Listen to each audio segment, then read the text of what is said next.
ഈമാനിന്റെ കണികയെങ്കിലും ബാക്കിയുള്ള പ്രിയപ്പെട്ട പ്രവർത്തകരെ, ഇനിയും നിങ്ങളതിൽ അവശേഷിച്ച് നിൽക്കണ്ട. ഞങ്ങളെ വേണമെങ്കിൽ നിങ്ങൾ തെറി പറഞ്ഞോ. വയത് കഴിഞ്ഞാൽ തെറി പറയാൻ വേണ്ടി ഇരിക്കുന്ന ഒരുപാട് ആളുകളുണ്ട്. ഞങ്ങൾക്കതിൽ പ്രയാസമില്ല, എന്തും പറയാം. ഞങ്ങളതിന് മറുപടി പറയാറും ഇല്ല. വ്യക്തിപരമായി ഞങ്ങളെ പറഞ്ഞോളൂ. പക്ഷേ നിങ്ങളെ ഈമാൻ ഈ പേരോടിന് വേണ്ടി, അതുപോലെയുള്ള ബിദ്അത്തുകാർക്ക് വേണ്ടി ഈമാൻ നശിപ്പിക്കണ്ട. ഇബ്നു തൈമിയെ മഹത്വവൽക്കരിക്കാൻ ആർക്ക് കഴിയും?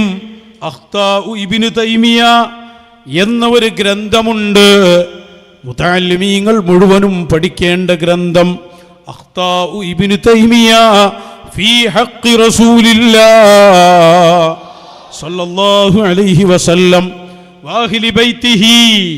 അല്ലാഹുവിൻ്റെ റസൂലിൻ്റെ അഹ്ലു ബൈത്തിനെയും റസൂലുള്ളാഹിനെയും കുറിച്ച് ഇബ്നു തൈമിയ പറഞ്ഞ വാദങ്ങൾ എണ്ണി എണ്ണി തന്നെ തെളിവ് സഹിതം ഇതിൽ പറയുന്നുണ്ട്. ഈ കിതാബ് അല്ലെങ്കിൽ ഇതുപോലെ ഇബ്നു തൈമിയെ അറിഞ്ഞാൽ, ഇബ്നു തൈമിയെ പഠിച്ച ആളാണ് ഇമാം ഇബ്നു ഹജറുൽ ഹൈതമി. അങ്ങനെയുള്ള ഉലമാ അവർ പറഞ്ഞു കഴിഞ്ഞാൽ അതാണ് അഹ്ലുസുന്നയുടെ നിലപാട് എന്ന് മനസ്സിലാക്കണം. ഈമാനുള്ള ഒരാൾക്കും ഇബ്നു തൈമിയെ പുകഴ്ത്താൻ കഴിയില്ല. ആദ്യം ഈ ചർച്ചയിൽ ഇടപെടുന്നത് വന്ദ്യരായ പകര അഹ്സനി ഉസ്താദാണ്. ഉസ്താദ് അവറുകൾ ഈ വിഷയത്തിൽ വ്യക്തമായി ഇടപെട്ടു. നമ്മളതിനെ അഭിനന്ദിച്ചു. അഭിനന്ദിച്ചതിൻ്റെ പേരിൽ എനിക്ക് തെറി. അതിനയ്യോ മൂപ്പരെ ഞാനല്ലേ തീരുമാനിക്കണ്ടേ? നമ്മുടെ മശായിഖ് പ്രത്യേകമായി പറഞ്ഞാൽ അവരെ നമ്മൾ മദ്ഹ് പറയൂലേ? എന്തായാലും ഒരു കാര്യം ഉറപ്പാണ്, ഈ കാലഘട്ടത്തിൽ ഇവരെ സംഘടനയിൽ നിന്നുകൊണ്ട് തന്നെ പേരോടിൻ്റെ വാക്കുകളെ എതിർക്കുകയും അത് ശരിയല്ലെന്ന് പറയുകയും ചെയ്തത് പകര അഹ്സനി ഉസ്താദ് ചെയ്ത വലിയ കാര്യം തന്നെയല്ലേ? അതിലാർക്കാ തർക്കം? ആ കാണിച്ച ധൈര്യത്തെ അഭിനന്ദിക്കണം. പിന്നെ നമ്മൾ പറഞ്ഞിരുന്നു, ഒന്ന് ഉഷാറാക്കി പറയണേ, പേടിക്കണ്ട, നിങ്ങൾ നമ്മളെ കൂടെ പോരി, വിശാലമായി നിങ്ങൾക്ക് പറയാം, ഒരു ഇൻസിനെയോ ജിന്നിനെയോ ആരെയും ഭയപ്പെടാതെ പറയാം. അപ്പോൾ ഉള്ളതുപോലെ നമ്മൾ പറയുന്നതാണ്.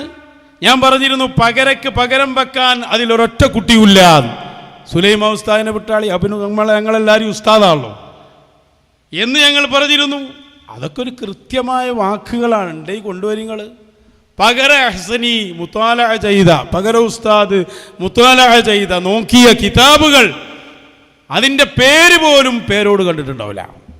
ലാ ശക്ക ഫീഹി, അതിലൊരു സംശയവുമില്ല. കാരണം എന്താ? അതൊക്കെ ഞങ്ങൾക്ക് അന്നേ അറിയാം. അതുകൊണ്ടാണ് പേരോട് ഭയപ്പെട്ടത്, പകര ഉസ്താദ് മുശാവറയിൽ വരുന്നതിനെ. സംശയിക്കണ്ടായില്ലേ?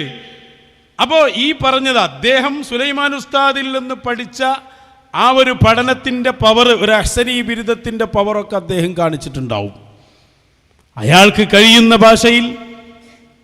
എന്നിട്ട് നിങ്ങളതിനെ എതിർത്തിട്ട് കാര്യമൊന്നുമില്ല. അദ്ദേഹം പറഞ്ഞതൊരു കറക്റ്റ് വർത്താനാണ്.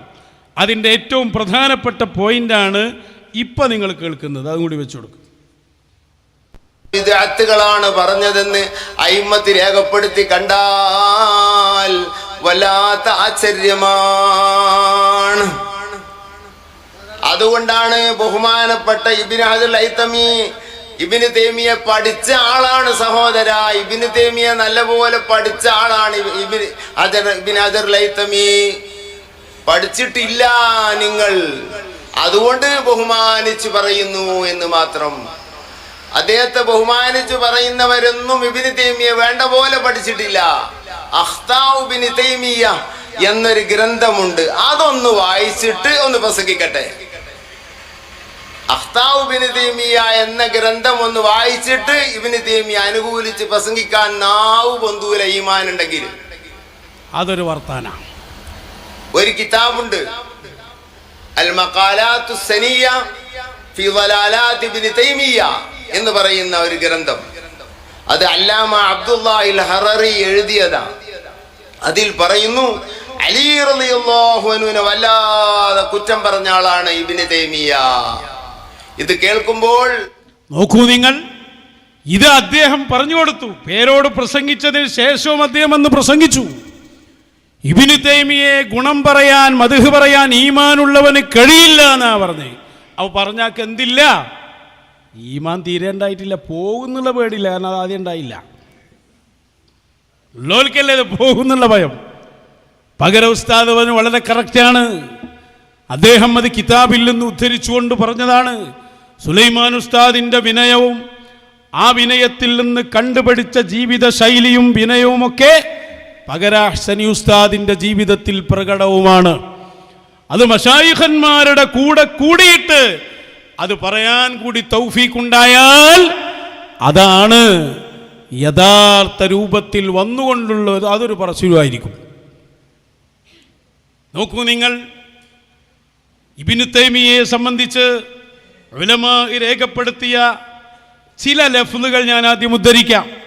മഹാനരായ ഇമാം ഇബ്നു ഹജറുൽ ഹൈതമി പല കിതാബിൽ, ഞാൻ പറയട്ടെ ഏതൊക്കെ കിതാബുകൾ ഇബ്നു ഹജർ തങ്ങൾ എഴുതിയിട്ടുണ്ടോ ആ കിതാബുകളിലെല്ലാം ഇബ്നു തൈമിയയെ കൈകാര്യം ചെയ്തിട്ടുണ്ട്. കാരണം എന്താ, ചെറുപ്പത്തിലെ മശായിഖന്മാരെ മടിത്തട്ടിൽ വളർന്ന ആളാണ് ഇമാം ഇബ്നു ഹജറുൽ ഹൈതമി. ഇൻഷാ അല്ലാഹ് ഇബ്നു ഹജറുൽ ഹൈതമിയെ കുറിച്ച് ഒരു ചരിത്ര പഠനം ഇൻഷാ അല്ലാഹ് വൈകാതെ വരുന്നുണ്ട്. അവരെക്കുറിച്ച് നമ്മൾ പഠിക്കേണ്ടതുണ്ട്. ദർസിൽ കഴിഞ്ഞ കാലം, 14 വയസ്സുള്ള കാലം, അന്ന് വലിയൊരു ഉസ്താദ് ഉണ്ടായിരുന്നു, ജാമിഅ അസ്ഹറിലായിരുന്നു. ഉസ്താദിൻ്റെ പേര് മുഹമ്മദുൽ ജുബൈനി. ഈ സംഭവം അവർ തന്നെ പറയുന്നുണ്ട്. എവിടെ? ഫതാവൽ ഹദീസിയയിൽ പറയുന്നുണ്ട്.